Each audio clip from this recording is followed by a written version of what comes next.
Hey, what's up, guys? It's MugenLord here, and today we're going to talk about Street Fighter 6 because apparently Capcom has alluded that Street Fighter 6 has finally turned a profit and that the game has finally recouped most of its development costs and everything, which is quite surprising. And before we even get into this video, I definitely want to let you guys know, make sure you hit that subscribe button, the notification bell for more gaming content here on this channel. I definitely want to talk about this is because we've been talking about this before when it comes to game development, and these games are getting more and more expensive to make. And despite how well Street Fighter 6 has performed in terms of the initial sales out the gate, I think they finally reached 4.1 million copies sold. But apparently that this company, or that this game itself, has finally turned a profit. So we're going to go into event hubs because they pretty much essentially covered it. Go check them out. Street Fighter 6 may have only just now turned profitable, judging by what Capcom has to say about their game releases. And this is not just for Street Fighter 6, but many other titles that they have in the fold. But even if it did, this still falls well within their plans. So it says, although the video game industry at large has a rough go this year with layoffs, game cancellations, and studio closures, Capcom is continuing its stride of financial success, though that doesn't mean every big new release is instantly generating them billions of dollars out the gate. Instead, it can apparently take Capcom well over a year to make their money back on current games, but that's okay in their book. So yes, I said this before, man, this generation of gaming, or we've seen this right now, is a big bubble, and the way this bubble looks, man, and the way these studios are closing down left and right, and the mismanagement of money, the development costs of these games, man, it's like this bubble is about ready to burst at this point. Are we going to experience a video game industry reset? Will there be a reset upon us pretty soon? We'll just have to find out. But it says the company recently held its financial presentation for the first half of the fiscal year, where Capcom representatives held a Q&A session for their investors, and with some interesting subjects to even the general public. This is the same place where they revealed that Marvel vs. Capcom collection was selling exactly as planned, which we'll talk about in another video. While Kunitsu Gami, Path of the Goddess, fell short of their expectations, and we'll talk about that in a later video as well. Following that up, they were posed a question if the developer plans to adjust their marketing strategies moving forward from Kunitsu Gami and Dragon Dogma 2, and the responses were fairly fascinating.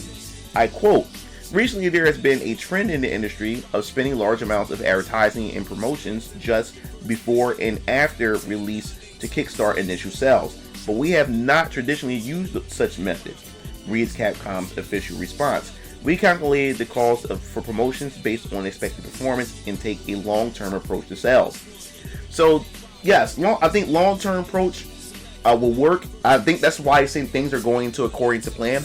They wasn't expecting to sell or reach a short-term goal, but rather that the game sells over the course of time, meaning that the game has legs and they eventually meet that threshold of being profitable for whatever game that they have developed.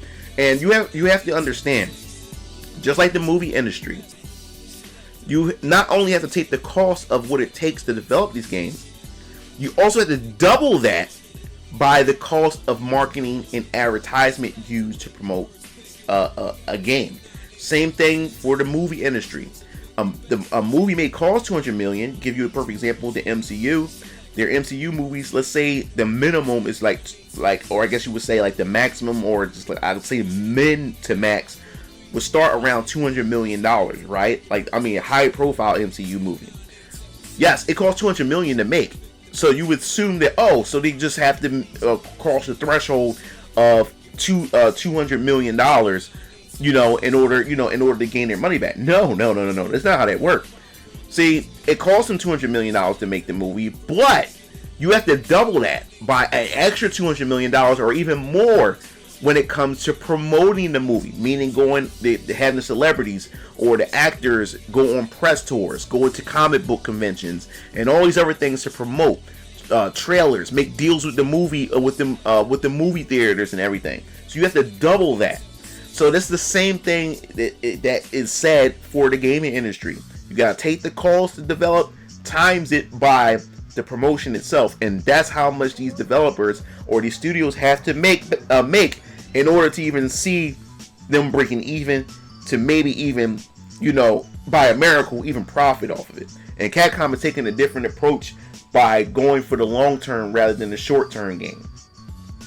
So it says, on average, we can recover about a development cost within about 1 to 1 and a half years after release. So even if we lower the selling price afterwards, once costs are recouped, we expect profit margins to 80 to 90%. Our marketing approach remains unchanged. So yes, this is why they're seeing massive success. That's why Capcom is kicking ass, because they're not looking for a short-term gains. Rather, they're going for the long terms. And once they cross that profit threshold, past that threshold of recouping their money, everything else is all profit, which is why they're seeing 80 to 90% of profiting. So it says, although Street Fighter 6 is not clearly mentioned specifically, this means that the flagship fighting game could have only just recently turned profit for the company if it was considered among their average release since it came out in June 2023. So, okay. So Event Hubs is just speculating by the logic or by the method of what Capcom is saying, and they're just applying it to Street Fighter 6, or rather than them coming out saying this. So it says, unfortunately, we don't know the development budget of Street Fighter 6 or other modern Capcom games, but the price in general around the industry has been ballooning for years now. And we talked about this here on this channel when it comes to Sony, Microsoft, and just the industry itself. These development costs are getting out of control. Now it says, longtime Tekken director Katsuhiro Harada discussed on social media earlier this year that development costs are 10 times higher than the 90s, and even more recently, Tekken 8 costs more than double that of Street Fighter 7. So we take whatever Street Fighter 7 had cost as far as development. You guys may know, because you Tekken fans here, tell me in the comment section below. Take that price and how much it costs, and then you double that cost. And he's still not even counting. He didn't even mention marketing on top of that. So yes, Tekken 8 cost him a shit ton of money. So he even says it here, which we can go to his tweet, him responding to somebody. So he says, development costs are now 10 times more expensive than the 90s. It says, even the Fight Lounge servers are costly to maintain. In the past, there weren't so many specs, and there wasn't online. Plus, they didn't have such high resolution and high definition. Now, so many people want the game to run and be supported for a long time. It costs money to continue to update the game for that reason. Whoever he's responding to, he probably only keeps the good memories of old games he experienced as a boy and does not pay attention to these changes, changing times and increasing costs. The economic situation and everything else is changing. If we simply do nothing as he suggests, the game will simply stop running in a few months. I think that is what he wants. So there's no point in talking to him. So yes, so Harada is probably going back and forth with somebody and everything like that. But yes, this stuff, the prices are ballooning. These servers aren't something that's just so easy to have and to be able to maintain. A lot of stuff costs money.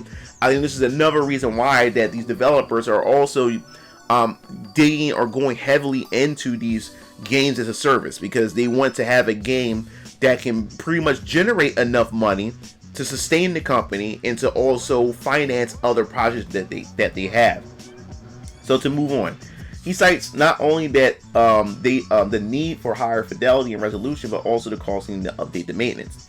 This, of course, all goes beyond just fighting games too, with Remedy revealing they still haven't recouped all of the $75 million plus development and marketing budget for Alan Wake 2 yet after more than a year. But that doesn't mean these games aren't still considered success.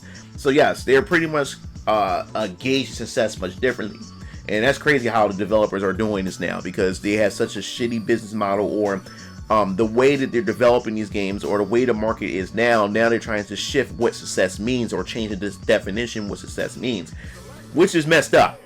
So to try and dissect the numbers a bit more, let's say Street Fighter 6 or another game costs a nice even number of 100 million to develop, and well average out the amount of money spent on a copy between full price and sells buyers to $50. Platforms like Steam take 30% of revenue from game sales, so that would leave the company theoretically with $35 per copy. Yes, you also have to understand when it comes to Steam, Unreal, and many of these digital market sites, they need to get the cut too, because that's their servers. Their servers need to be paid, employees need to be paid. They have to make a profit somehow. So not only do they have to make money off the developers have to make money off the physical copies, but they also have to turn a profit when it comes to the digital, which is why our games are getting more and more expensive because of this factor, the development costs. This is why our games are $70 right now, and then also they're taking a hit for the fact is that these digital markets have to get their cut too, so they're not even getting all their money from that. So there's a whole lot of shit that's going on when it comes to this. At the macro level, the game will have to sell 3 million copies or sell to break even, but it's obviously a lot more complicated than with other hands in the pie, and revenue also being generated through DLC. So I believe Street Fighter 6 made sold 4.1 million copies. So they're pretty much doing good for themselves.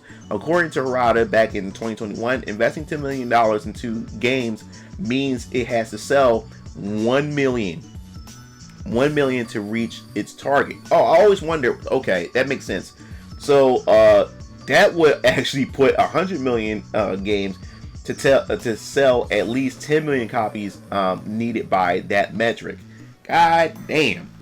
So all we truly know is Street Fighter 6 reached over 4 million copies sold now. Capcom seems to be happy with its performance from launch until now. This does point out overall to Capcom at least being decent now with their planning and forecasting, so they can sit on a game for an extended investment instead of suspecting massive return immediately, which is not something we be saying a decade ago. They do have a bigger money maker, which is pretty much Monster Hunter, Resident Evil, but even the latter probably isn't turning a profit at launch anymore with rising prices. It seems like a delicate balancing act, but Capcom has been doing well for quite some time now, with a string of profitable years higher than they basically ever been before, and they apparently happy with how things are. So yes, man, Street Fighter 6 and just the gaming industry in general, it goes to show, man, of something that needs to be done. One, yes, definitely when it comes to the economy itself, or the economy is just in shambles, and it definitely needs to restructure itself, recover, and everything, and we'll see some differences there.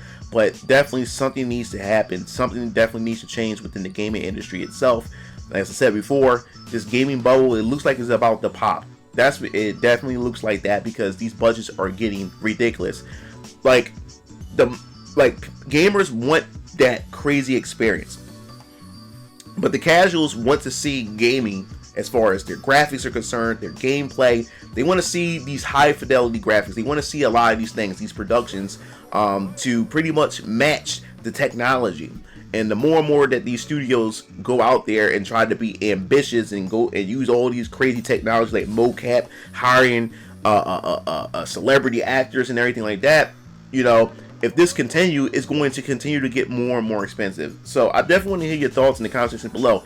What do you think their strategy could possibly be in order to counteract this as far as these budgets are concerned? Or do you think that this market needs to crash and be able to reset and rebuild itself over again in order for it to function well? So definitely let me know in the comment section below. If you enjoyed this video, hit the like button, subscribe button for more gaming content here on this channel. This is MugenLord signing off. I'll see you game fiends later. Peace out.